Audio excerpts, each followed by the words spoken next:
प्यारे बच्चों, सुप्रभात। पिछली कक्षा में हमने शब्द के 2 भेद पढ़े थे। आज हम उसका तीसरा भेद पढ़ने जा रहे हैं। तीसरा भेद क्या था बच्चों? व्याकरणिक प्रकार्य के आधार पर। तीसरा भेद कौन सा था बच्चों? व्याकरणिक प्रकार्य के आधार पर। व्याकरणिक प्रकार्य के आधार पर बच्चों कितने भेद होते हैं? 2 भेद होते हैं। कौन कौन से बच्चों? विकारी और अविकारी। कितने भेद होते हैं बच्चों? 2 भेद होते हैं। पहला विकारी और दूसरा अविकारी। विकारी शब्द के भी 4 भेद होते हैं। जैसा कि हमने बताया है कि विकारी के भी 4 भेद होते हैं। पहला संज्ञा, दूसरा सर्वनाम, तीसरा विशेषण, चौथा क्रिया। विकारी शब्द के कितने भेद होते हैं बच्चों? 4 भेद होते हैं। कौन कौन से? संज्ञा, सर्वनाम, विशेषण, क्रिया। विकारी किसे कहते हैं? विकारी किसे कहते हैं बच्चों? जो बदल जाएं। कैसे बदल जाएं? जो लिंग, वचन, कारक और काल के अनुसार बदल जाएं, उन्हें हम विकारी शब्द कहते हैं। और अविकारी शब्द किसे कहते हैं? जो ना बदलें, यानी जो लिंग, वचन, काल और कारक के अनुसार नहीं बदलते हैं या उनमें कोई परिवर्तन नहीं आता है, उसे हम क्या कहते हैं? उसे हम अविकारी शब्द कहते हैं। तो विकारी किसे कहते हैं? जो लिंग, वचन, काल व कारक के अनुसार बदल जाएं, उसे विकारी कहते हैं। और जो लिंग, वचन, काल व कारक के अनुसार ना बदलें, उसे अविकारी शब्द कहते हैं। अविकारी शब्द के भी 5 भेद होते हैं। क्रिया विशेषण, संबंध बोधक, समुच्चय बोधक, विस्मयादि बोधक और निपात। लेकिन पहले हम विकारी शब्द के भेद को पढ़ेंगे। विकारी शब्द के कितने भेद थे बच्चों? 4 भेद थे। कौन कौन से? संज्ञा, सर्वनाम, विशेषण, क्रिया। ये सारे भेद आप पिछली कक्षाओं में बहुत अच्छे से पढ़ चुके हैं, लेकिन आज हम इन्हें विकारी शब्द के अनुसार बताएंगे। पहला है हमारा संज्ञा। हमने यहाँ पर उदाहरण दिया है बच्चा, बच्चे। ये इनमें क्या परिवर्तन है बच्चों? बच्चा एक वचन है और बच्चे बहुवचन हैं। इसमें बच्चा एक वचन के रूप में प्रयोग किया गया है, लेकिन जब हम इसे बच्चे के रूप में प्रयोग करते हैं तो यह बहुवचन बन जाता है, यानी इसमें वचन के अनुसार परिवर्तन हुआ है। दूसरा है हमारा सर्वनाम। मेरा, मेरी। ये क्या है? ये लिंग के अनुसार परिवर्तन हुआ है। मेरा, मेरी है दोनों एक ही वचन, मेरा, मेरी, लेकिन इनमें क्या हुआ है? इनमें लिंग का परिवर्तन हुआ है, यानी जब हम इन्हें इनके अनुसार बदल देते हैं तो इनमें क्या हो जाता है? लिंग बद के अनुसार परिवर्तन आ जाता है। तीसरा है हमारा विशेषण। मोटा, मोटे, यानी जब मैं मोटा हूँ, यानी एक वचन, तुम मोटे हो, यानी तो भी बहुवचन के रूप में प्रयोग हुआ है। चौथा है हमारा क्रिया। रहा है, रहे थे। रहा है यानी वर्तमान काल। रहा है क्या है बच्चों? वर्तमान काल। और रहे थे, रहे थे क्या बन गया बच्चों? भूतकाल। क्या बन गया बच्चों? भूतकाल। पहला क्या है? वर्तमान काल और दूसरा क्या है? भूतकाल। दोबारा देखिए बच्चों, संज्ञा में अगर हम इसे बच्चा या बच्ची कर दें तो क्या हो जाएगा? बच्चा या बच्ची कर दें तो क्या हो जाएगा? इसमें लिंग परिवर्तन आ जाएगा। इसी तरह सर्वनाम में मेरा और तेरे, तो क्या होगा बच्चों? वचन के अनुसार बदल जाएगा। विशेषण, मोटा, मोटे। इसमें क्या है? इसमें क्या है बच्चों? इसमें मोटा, मोटे। ये किसकी प्रकार का परिवर्तन हुआ है? इसमें वचन के अनुसार परिवर्तन हुआ है। और क्रिया में हमने काल के अनुसार आपको परिवर्तन करके दिखाया है। ये आपको बहुत अच्छे से समझ में आया होगा। आगे चलते हैं हम अविकारी शब्द, जो क्या होते हैं? जो लिंग, वचन, कारक और काल के अनुसार नहीं बदलते हैं, यानी जिनमें लिंग, वचन, कारक के अनुसार कोई परिवर्तन नहीं होता है, उसे हम अविकारी शब्द कहते हैं। इसके कितने भेद होते हैं? इसके 5 भेद होते हैं। क्रिया विशेषण, संबंध बोधक, समुच्चय बोधक, विस्मयादि बोधक और निपात। पहला हमारा होता है क्रिया विशेषण। क्रिया विशेषण एक अपना अलग अर्थ होता है, जिसमें लिंग, वचन, कारक, विभक्ति का कोई प्रभाव नहीं पड़ता। जैसे कि बच्चा धीरे धीरे चलता है, बच्चे धीरे धीरे चलते हैं। इसमें लिंग पे प्रभाव पड़ा, वचन पे प्रभाव पड़ा, लेकिन धीरे धीरे शब्द पर लिंग वचन विभक्ति कारक का कोई भी प्रभाव नहीं पड़ा।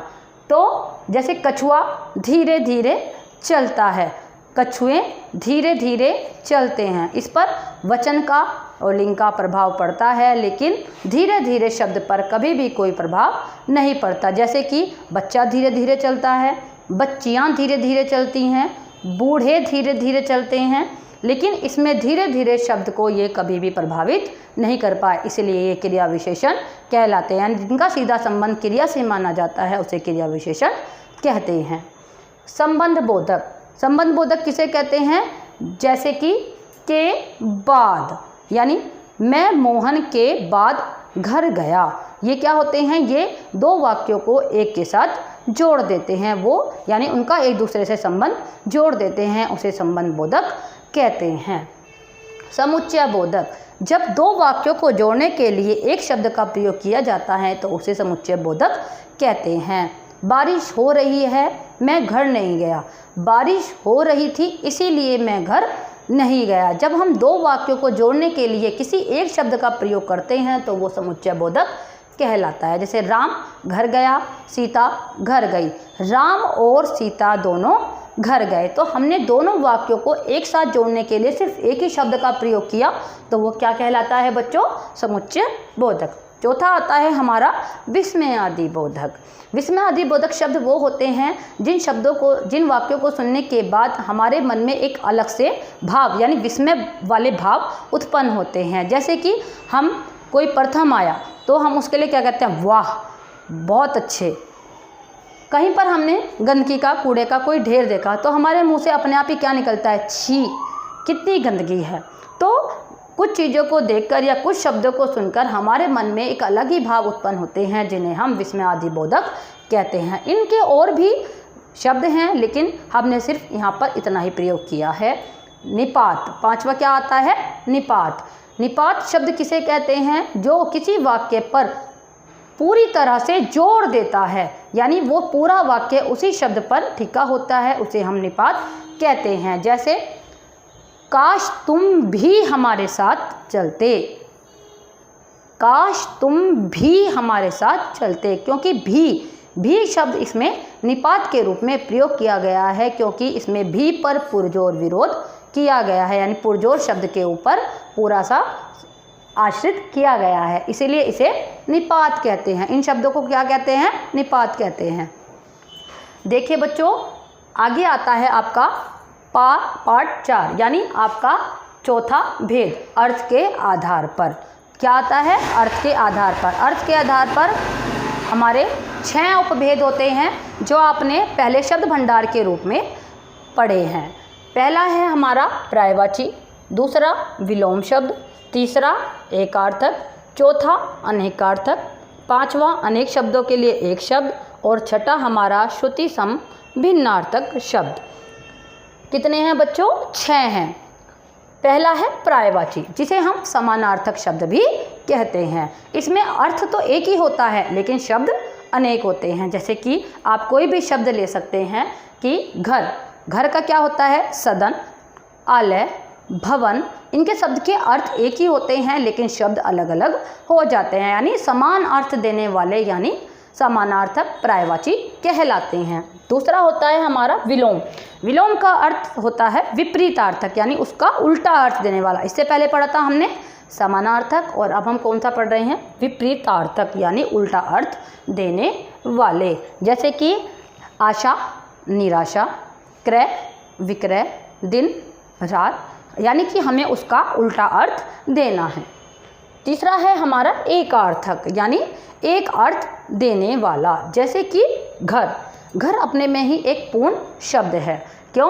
क्योंकि घर से हमें अपने आप ही पता चल जाता है घर का मतलब घर, यानी ये एक ही अर्थ देता है, दूसरा अर्थ नहीं देता। अनेकार्थक, अनेकार्थक यानी अनेक अर्थ देने वाला, यानी उसके नाम अनेक हैं लेकिन अर्थ अनेक हैं। कितने हैं बच्चों? नाम अनेक हैं लेकिन अर्थ अनेक हैं। अनेक शब्दों के लिए एक शब्द, यानी वाक्यांश, यानी जब हम अनेक शब्दों के लिए एक शब्द का प्रयोग करते हैं तो उसे हम वाक्यांश कहते हैं। शब्दों की सुंदरता को बढ़ाने के लिए इनका प्रयोग किया जाता है। यानी जब अनेक शब्दों के रूप में एक ही शब्द का प्रयोग, यानी अपनी सारी बात को अनेक शब्दों में न कहकर एक ही शब्द में संयुक्त कर देते हैं, उसे अनेक शब्द कहते हैं, यानी वाक्यांश भी कहते हैं। अगला आता है हमारा श्रुतिसम भिन्नार्थक शब्द, जो सुनने में तो एक जैसे होते हैं, परंतु अर्थ उनके अलग अलग होते हैं। जैसे कि कंकाल, कंगाल, लेकिन दोनों के सुनने में अर्थ एक ही होता है, वो सुनने में वो एक जैसे लगते हैं, लेकिन उनके अर्थ अलग अलग होते हैं। जैसे कंकाल यानी हड्डियों का ढांचा और कंगाल यानी गरीब। देखिए बच्चों, आपने अब तक शब्द का विचार पूरा पढ़ लिया है और आपको ये बहुत अच्छे से समझ में आ गया होगा। अगर आपको लगता है कि आपको अभी भी कोई समस्या है तो मुझे संदेश के द्वारा या फ़ोन के द्वारा या किसी भी संचार माध्यम के द्वारा मुझसे संपर्क कर सकते हैं। धन्यवाद।